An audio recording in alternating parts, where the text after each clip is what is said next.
everybody. How's everybody doing? My name is Melanie, your social work development coach. You are watching Core Inspirations. Is a channel designed with social work students and professionals in mind.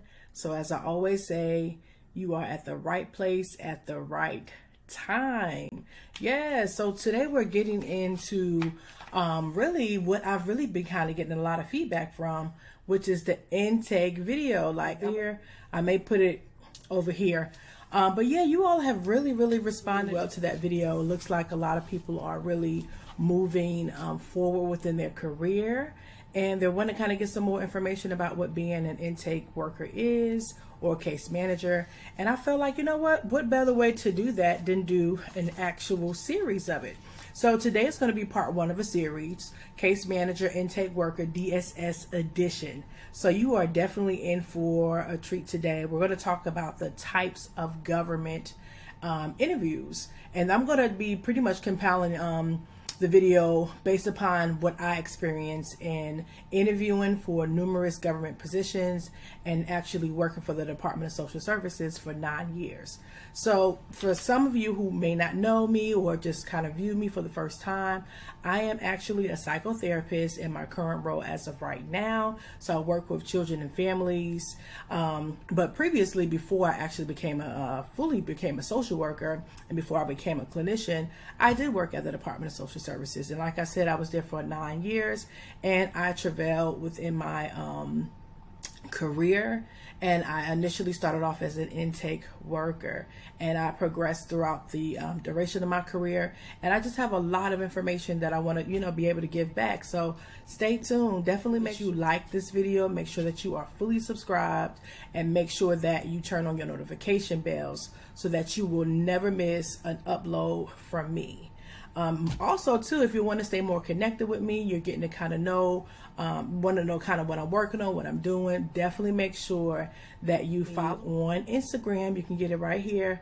Definitely make sure that you are following me on Instagram, because I do provide other content on that as well. But I did want to just put this out here for people that are wanting to work with me one-on-one. I'm actually going to be doing a sign-up sheet so that you can be waitlisted. So make sure that you go into the description box and sign up and register, because I'm going to be doing an upcoming training, and I want to be able to see, how it goes, because I'm always looking for ways to be able to support your individual needs. So right now, because I have different people that are asking different questions, but some of you all's questions are kind of aligned around some of the same pain points, and some of the things that you feel like, hey, I need more help here, or hey, can you answer this question? I am wanting to put together an actual group training, because everything on this channel is all about training and the development and all things social work. Like, that is the sole purpose of what I'm doing. I share my BSW, my MSW process, my LCSWA process. I have videos that dates back to like 2 years on this channel. So if you're new here, definitely spend some time to look around. But we're getting right into it. Don't forget, if you're wanting to work personally with me for your individual training and development needs, feel free to sign up, because what I'm going to do, I'm going to prioritize that list. So whoever signs up, they're going to get priority over the people once I actually give you more details. But what I can let you know, is going to be a 4-week training that I'm thinking about doing. So I've already kind of given some thought, just getting different feedback from people. But definitely, like I said, if you're wanting to work with me, sign up per the sign up link below. Let's get right into today's video. Today we're talking about being a case manager, being an intake case worker in the realm of a government position, working at the Department of Social Services, aka DSS. So I wanted to talk about primary let's see here. I have 3 primaries and 2 additional types. So we're going to go over 5 types of actual interview styles. So the first one is one-on-one interviews. So this is pretty much where you are coming in and you're having an interview from one-to-one.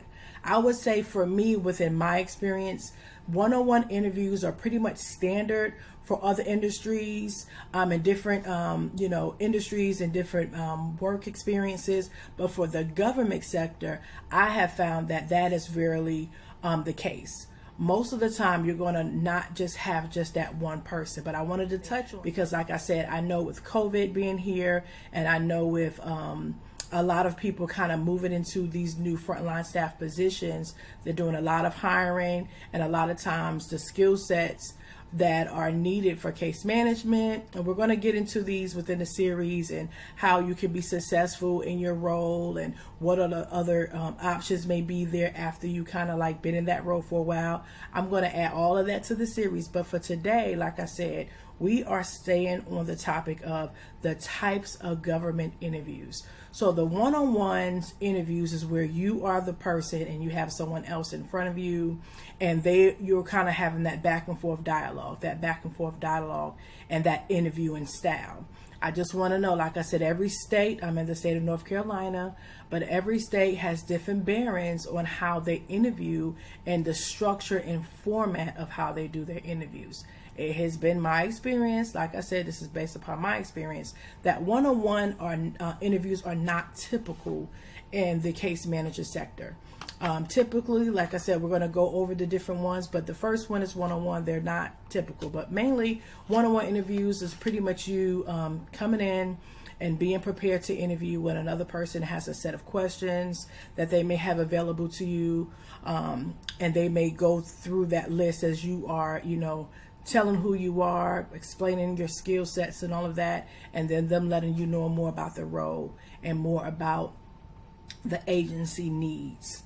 So now that I kind of touched on a little bit of just on the one-on-one interviewing, like I said, it's just that exchange, that one-on-one dialogue.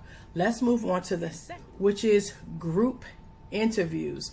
So this is really, really ideal. I would definitely say group interviews. I didn't have a whole lot of experience with it, but I have went into an interview for group interviews. So I know me, and I'm just being transparent here, I was initially really nervous about doing group interviews because I didn't know like what to expect, or so a group interview is where you just picture two tables, right? So you're on one side of the table and you have somebody else on the other side. So the group is everybody that's there to apply for that job. They may have more than one openings for a particular position. It may be within a particular department or a particular division, and they are doing group hiring for this particular position. I know that I've definitely, like I said, the first time that I experienced it, at first I was like, oh my goodness, I'm going to be, within a group setting, and I'm going to be with other people that are going for the same job. Like, oh my goodness. So it kind of can sometimes bring about a level of stress, especially when it's your first time. So you have a group of people that's on the other side that's going to be doing the interviewing. So it may consist of supervisor staff. It can consist of administrative people as well that may be taking notes. Standard, I'll say this, a lot of times when you're interviewing for government roles, you're going to be asked, it's pretty much more of a structured interview setting. I'll definitely say that. You have certain industries. I know even with me being in the clinical sector, it's not as structured as it was when I was in the government sector. And I had to learn that. I was able to see that really, really quickly. But my government background gave me a lot of experience to be able to be versatile either way. So when you are applying for government roles, keep that in mind. The typically, for what I have experienced, those roles, when it comes to the interviewing process, is going to be very structured, maybe more so than what you're probably used to. But getting back to the group interviews, you have a consistency of the supervisors, and it could be supervisors in different departments. It could be supervisors within different roles. So you may have a supervisor for, foster care. You may have a supervisor for what I used to work in economic services division. You may have so it just depends on how your agency is set up. Every agency, because I have actually applied for a government position in different places within the city of North Carolina, and they were completely different. Some people group all of their needs and all of their roles for the agency together, and then some people do it based upon the departments. So you really just have to kind of know and try to see if you can get as much information as you can from the front end, if you can, to know who's going to be a part of that group. So again, that first panel, it'll be supervisor. It'll be several supervisors. And then you may also get, like I said, administrative people there. And it may be other people other supporting staff as well. I'm trying to think of other people that may have been in that interview when I went. I know it's definitely supervisors or trainers sometimes as well. They may be a part of that because they're going to be responsible for taking you over if you're found selected and you're a good candidate and it's a good fit for, you and them. They are going to want to know who's the new trainees that's going to be coming involved. So just keep that in mind. Keep that in mind. Now, on the other side of the group interview is going to be you and everybody that you are actually competing with. But I want to tell you, be real comfortable with that. I may do another series on just some of the strategies that I learned within the group, but we're not talking about strategies today. We're talking about DSS edition types of government interviews. So group interviews, like I said, definitely make sure that you look out for that because that may very well be a thing. If you're not used to it, you'll get used to it really, really fast. I'll say this, it didn't take me long to kind of get into it, and I actually prefer a group interview now over some of the other traditional ones. So speaking of another traditional interview is the panel style interview. So this is super, super typical at the agency that I was working for because I started off in one position, but I had like several positions. I would say 3 to 4 positions the time that within my, trajectory of my 9-year career.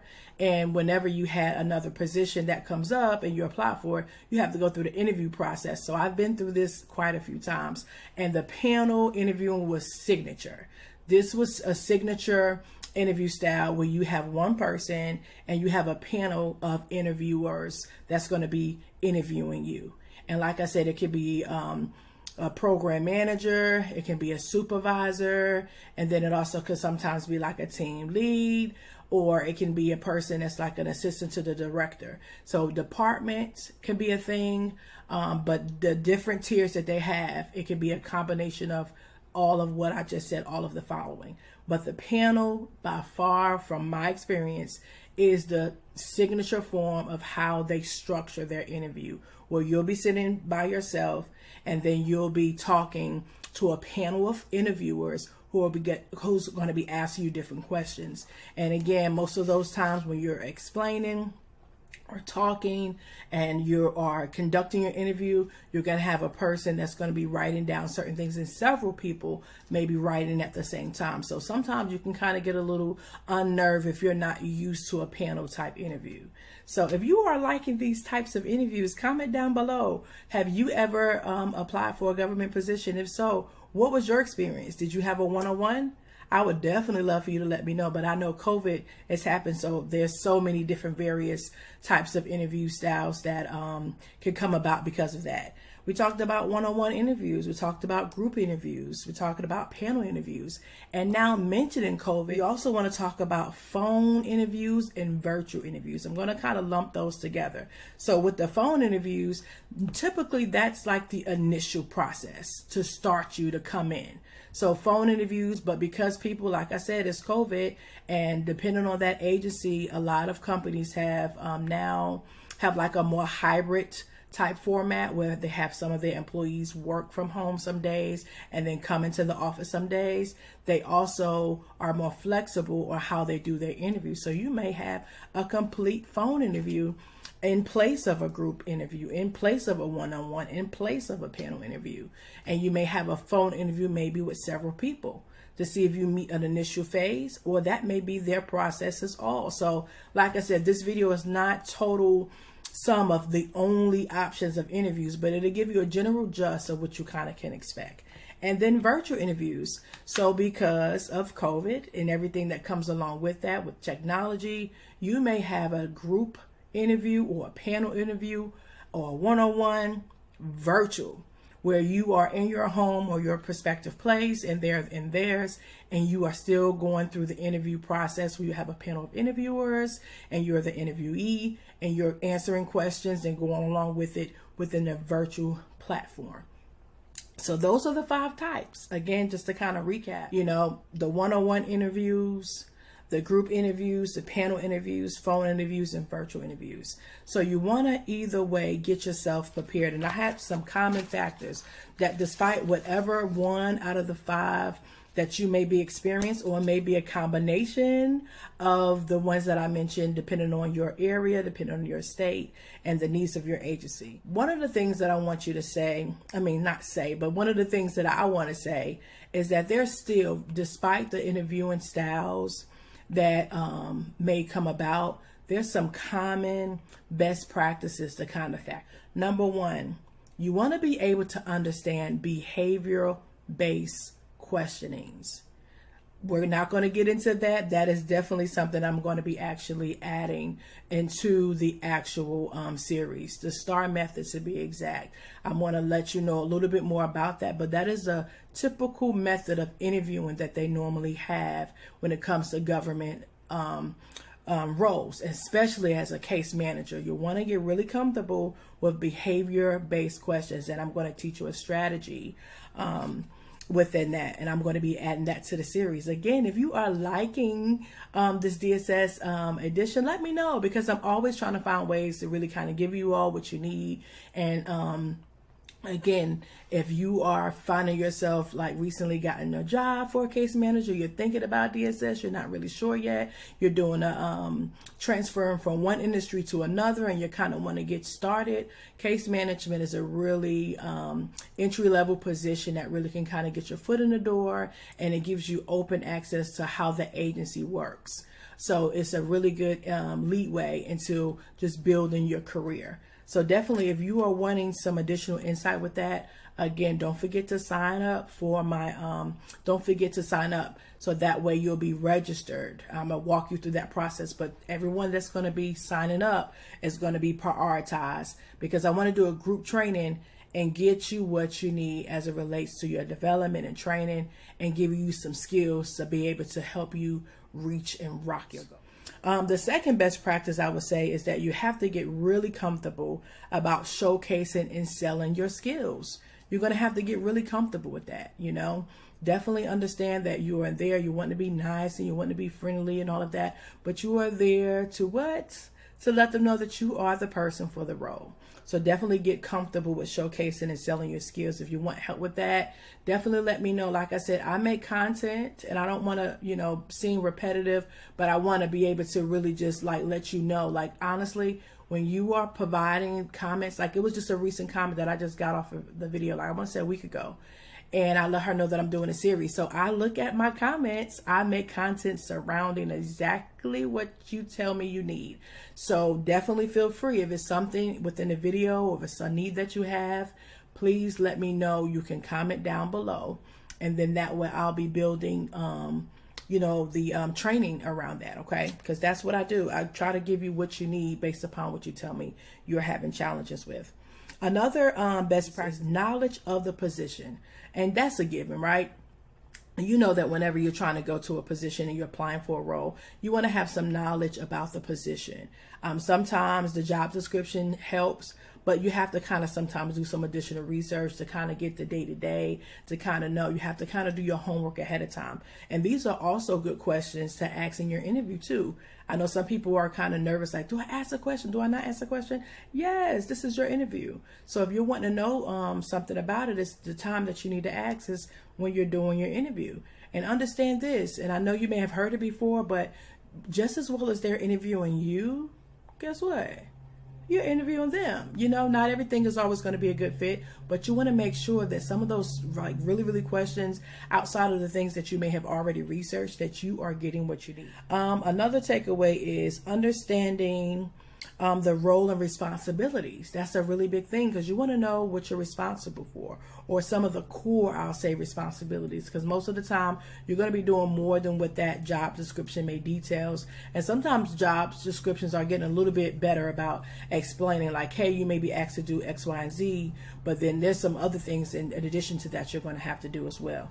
But understanding your core role responsibilities. And then last, because I know before when I initially went for my government role, I actually had to take a test, and I passed it, and then it went on a freeze and I had to wait. So it was just a whole big thing back in the day.